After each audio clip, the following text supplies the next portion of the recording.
भारत में एक ऐसा गांव है जहां हजारों लोग एक ही रात में गायब हो गए थे।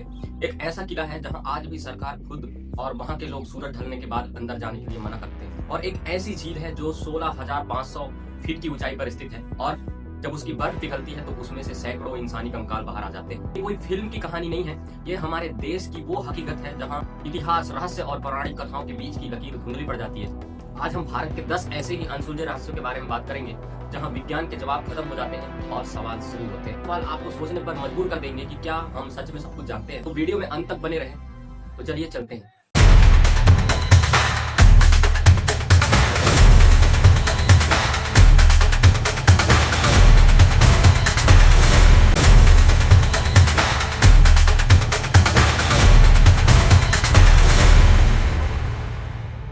सेवा जोहार, जय आदिवासी साथियों। हमारी कहानी शुरू होती है राजस्थान के थार रेगिस्तान से।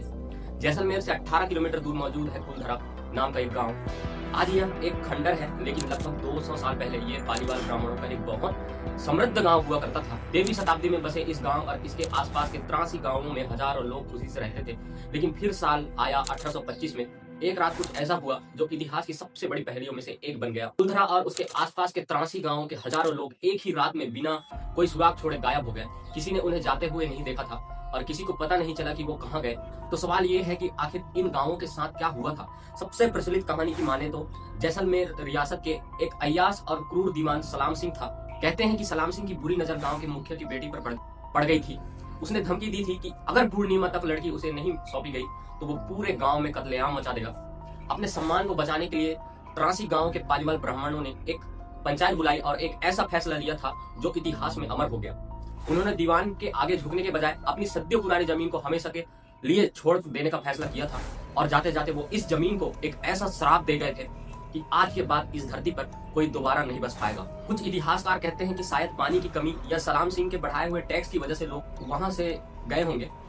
लेकिन ये थ्योरी इस बात का जवाब नहीं दे पाती कि हजारों लोग एक साथ एक ही रात में इतनी खामोशी से कैसे जा सकते हैं।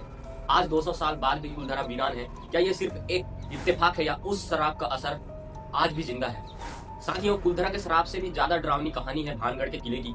राजस्थान के अलवार में मौजूद ये किला भारत की सबसे खुदा जगह माना जाता है। ये इतना खतरनाक माना जाता है कि भारत के आर्कोलॉजिकल सर्वे ऑफ इंडिया ने खुद यहाँ एक बोर्ड लगा रखा है जिस पर साफ साफ लिखा है सूर्यास्त के बाद यहाँ पर प्रवेश वर्जित है। 1583 में आमेर के राजा भागवत दास ने अपने बेटे माधव सिंह के लिए यह शानदार किला बनवाया था। लोग कहते हैं कि एक समय में यहाँ बाजार, हवेलियां और महल हुआ करते थे। लेकिन आज ये एक खंडर है जिसके पीछे दो कहानियां हैं। पहली कहानी जो है योगी बालूनाथ के श्राप की है। कहते हैं कि योगी ने इस शर्त पर किला बनाने की इजाजत दी थी कि किले की परछाई कभी उनके तपस्या स्थल पर नहीं पड़नी चाहिए।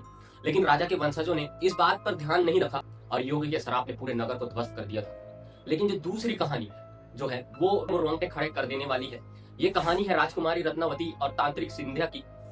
तांत्रिक राजकुमारी की खूबसूरती पर मोहित था और उसे पाने के लिए उसने काला जादू का सहारा लिया था। उसने राजकुमारी के बाल पर लगने वाले तेल पर वशीकरण मंत्र कर दिया था। लेकिन राजकुमारी का इसका पता चल गया और उन्होंने वो तेल एक चट्टान पर फेंक दिया था। मंत्र के असर से वो चट्टान तांत्रिक की ओर लुढ़की और उसे कुचल दिया। लेकिन मरते मरते तांत्रिक ने पूरे भानगढ़ को श्राप दे दिया कि यह कोई जिंदा नहीं बचेगा। इसके कुछ ही समय बाद एक युद्ध में भानगढ़ के सभी लोग मारे गए थे।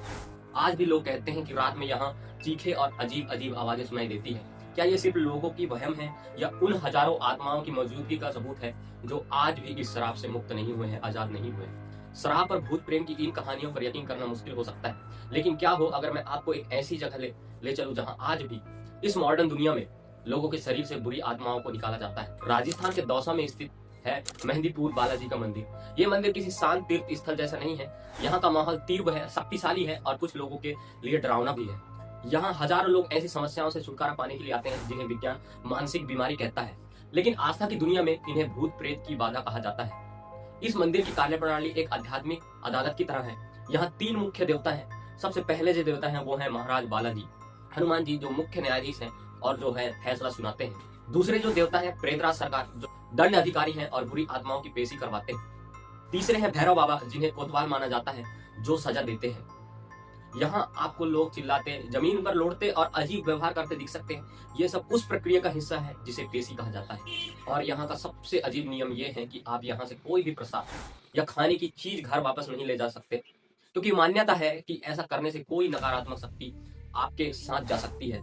और आपको परेशान कर सकती है। ये जगह हमें सोचने पर मजबूर करती है, क्या ये सब सिर्फ अंधविश्वास है और मास हिस्टीरिया है, या फिर यहाँ सच में ऐसी शक्तियों का सामना होता है जिन्हें हमारा विज्ञान आज तक समझ नहीं पाया। आस्था की एक और अविश्वसनीय तस्वीर दिखती है बीकानेर के देशनोक में कर्णी माता मंदिर में। इसे चूहों वाला मंदिर भी कहा जाता है।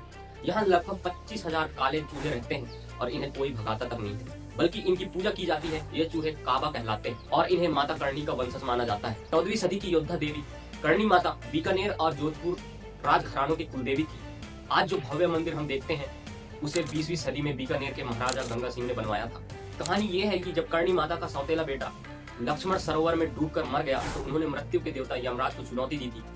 उन्होंने यमराज से वरदान लिया था कि आज के बाद उनके वंशज मरने के बाद यमलोक नहीं जाएंगे, बल्कि इस मंदिर में चूहे के रूप में जन्म लेंगे। यहाँ चूहों का जूठा किया हुआ प्रसाद पवित्र माना जाता है और यहाँ कभी कोई महामारी नहीं फैली है। अगर आपके पैर के नीचे अगर कोई चूहा मर जाए तो आपके प्रायश्चित के तौर पर सोने या चांदी का चूहा चढ़ाना पड़ता है। ये आस्था का वो रूप है जो तर्क से परे है लेकिन सदियों से जिंदा है। आंध्र प्रदेश के लेपापक्षी मंदिर 16वीं सदी के विजयनगर साम्राज्य के दौरान बनाया ये मंदिर इंजीनियरिंग का एक ऐसा नमूना है जो आज भी वैज्ञानिकों को हैरान कर देता है। इस मंदिर में कुल 70 खंबे हैं, लेकिन इनमें से एक खंबा जमीन को नहीं छूता है। ये हवा में लटका हुआ है और इसे हैंगिंग पिलर कहते हैं और इसके नीचे से एक कपड़ा आसानी से आर या पार हो जाता है। मान्यता है कि ऐसा करने से घर में सुख समृद्धि आती है। एक ब्रिटिश इंजीनियर ने इस रहस्य को सुलझाने के लिए खंबे को हिलाने की कोशिश की तो पूरी छत हिलने लगी। उसने डरकर अपना प्रयास छोड़ दिया। इस मंदिर का नाम भी रामायण से जुड़ा है।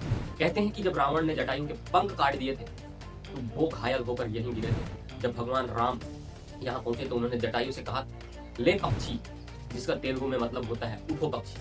तो ये हैंगिंग पिलर क्या है? उस दौर के कारीगरों की असाधारण प्रतिभा या कोई ऐसा रहस्य जिसे हम आज तक नहीं समझ पाए। अगर लेपाक्षी का एक खंभा आपको हैरान करता है तो अब जो मैं आपको दिखाने जा रहा हूँ वो आपके होश उड़ा देगा। महाराष्ट्र की एलोवेरा गुफा में मौजूद कैलाश मंदिर ये दुनिया की सबसे बड़ी अखंड संरचना है, यानी इसे ईंट पत्थर जोड़कर नहीं बनाया गया बल्कि एक ही पहाड़ को ऊपर से नीचे की ओर काटकर बनाया गया है। तो सोचिए 8वीं सदी में राष्ट्रकूट राजा कृष्ण प्रथम के समय बिना किसी मॉडर्न मशीनरी के सिर्फ छेनी और हथौड़े से 4 लाख टन पत्थर को पहाड़ से हटाया गया था। पुरातत्वविद कहते हैं कि इसे बनाने में कम से कम 150 साल से 200 साल लगने चाहिए थे, लेकिन कुछ कथाओं के अनुसार ये सिर्फ 18 सालों में बनकर तैयार हो गया था। ये कैसे मुमकिन हुआ और वो 4 लाख टन मलबा कहाँ गया, उसका आज तक कोई निशान नहीं मिला है। कुछ लोग इसे भूमि अस्त्र जैसे किसी दैवीय हथियार का कमाल बताते हैं तो कुछ इसे एलियन टेक्नोलॉजी से जोड़ते हैं। इसकी मजबूती का अंदाजा इस बात से लगाइए कि मुगल बादशाह औरंगजेब ने 1000 सैनिक लगाकर इसे 3 साल तक तोड़ने की कोशिश की, लेकिन वो नाकाम रहा। कैलाश मंदिर आज भी खड़ा है और हमारे इतिहास की महानता का सबूत बनकर और हमारी समझ को चुनौती देते हुए खड़ा हुआ है। इंसानी कर्तव्यों में अब बात करते हैं प्रकृति के ऐसे रहस्य की जो डरावना भी है और हैरान करने वाला भी है। उत्तराखंड में 16,500 फीट की ऊंचाई पर है रूपकुंड झील, जिसे कंकाल का झील के नाम से जाना जाता है। 1942 में एक ब्रिटिश फॉरेस्ट रेंजर ने इसकी खोज की थी। जब यहाँ बर्फ पिघलती है तो झील में और उसके आसपास के सैकड़ों इंसानी कंकाल नजर आते हैं। ये कंकाल किसके हैं? सालों तक अलग अलग थ्योरी चलती रही है कि ये जापानी सैनिक या किसी महामारी के शिकार हुए लोग हैं। स्थानीय लोक कथा इसे नंदा देवी के श्राप से जोड़ती है, जिसने एक राजा और उसकी सेना को एक बर्फीले तूफान में मार दिया था। लेकिन 2019 में हुई एक डीएनए स्टडी ने सबको चौंका दिया। पता चला कि ये कंकाल किसी एक समय के नहीं है। इनमें 2 मुख्य ग्रुप हैं, जिसमें पहला है ग्रुप दक्षिण एशिया के लोगों का है, जिसकी मौत 9वीं सदी के आसपास एक भयानक ओलावृष्टि से हुई थी। ये बात पौराणिक कथा से काफी मिलती जुलती है। लेकिन दूसरा ग्रुप जो है वो है पूर्वी भूमध्य सागर यानी ग्रीस के आसपास के लोगों का है और इसकी मौत 1000 साल बाद 19वीं सदी में हुई थी। विज्ञान ने एक पहेली सुलझाई तो है, एक नई और भी बड़ी पहेली खड़ी कर दी। आखिर 19वीं सदी में यूरोप के लोग हिमालय की इतनी ऊंचाई पर क्या कर रहे थे और उनकी मौत कैसे हुई, इसका जवाब आज किसी के पास नहीं है। प्रकृति का एक और खेल देखने को मिलता है लद्दाख के मैग्नेटिक हिल पर। यहाँ मैग्नेटिक के नियम उल्टे पड़ते नजर आते हैं। अगर आप अपनी गाड़ी को बंद करके न्यूट्रल गियर में खड़ा कर दें तो वो नीचे लुढ़कने के बजाय अपने आप ऊपर चढ़ाई करने की ओर बढ़ने लगती है। स्थानीय लोग मानते हैं कि यह सर्फ का रास्ता है। वैज्ञानिक इसे एक ऑप्टिकल इल्यूजन कहते हैं, जहां आसपास की पहाड़ियों की बनावट की वजह से हमारी आंखों को धोखा होता है और ढलान वाली सड़क चढ़ाई जैसी दिखती है। लेकिन इस थ्योरी पर भी सवाल उठते हैं जब हम सुनते हैं कि भारतीय वायुसेना के पायलट भी इस इलाके के ऊपर से उड़ते हुए चुंबक के हस्तक्षेप से बचने के लिए अपना रास्ता बदल लेते हैं। तो क्या ये सिर्फ आंखों का धोखा है या यहाँ सच में कोई अनदेखी शक्ति काम कर रही है। अब बात करते हैं एक ऐसे शराब की जिसने एक पूरे शहर को रेत के नीचे दफन कर दिया। कर्नाटक में कावेरी नदी के किनारे बसा तालकाड़ से ज्यादा मंदिरों का घर था। आज ये एक रेगिस्तान है। कहानी है साल 1610 की। मैसूर वोडियार राजा ने श्रीरंगपट्टनम की रानी अलमेलमा के गहनों को हड़पने के लिए सेना भेज दी। अपनी इज्जत बचाने के लिए रानी ने गहनों के साथ कावेरी नदी में कूदकर जान दे दी, लेकिन मरने से पहले उन्होंने 3 शराप दिए। तो पहला शराप है तालकाड़ रेत बन जाए और पास का मालंगी भंवर बन जाए और मैसूर के राजाओं को कभी अपना वारिस ना मिले। हैरानी की बात यह है कि शराब के तीनों हिस्से सच साबित हुए हैं। तालकाड़ रेत में दब गया, मालंगी में खतरनाक भंवर बनने लगे और पिछले 400 सालों में मैसूर के शाही परिवार को अपना वंश चलाने के लिए अक्सर बच्चे गोद लेने पड़ते हैं। वैज्ञानिक कहते हैं कि ये पारिस्थितिकी आपदा थी, लेकिन क्या विज्ञान शराब के तीनों हिस्सों के इतने सटीक तरीके से सच होने को महज एक इत्तेफाक कह सकते हैं? शराब से लेकर कुंडली के चमत्कार तक ये कहानियां हमें क्या बताती है?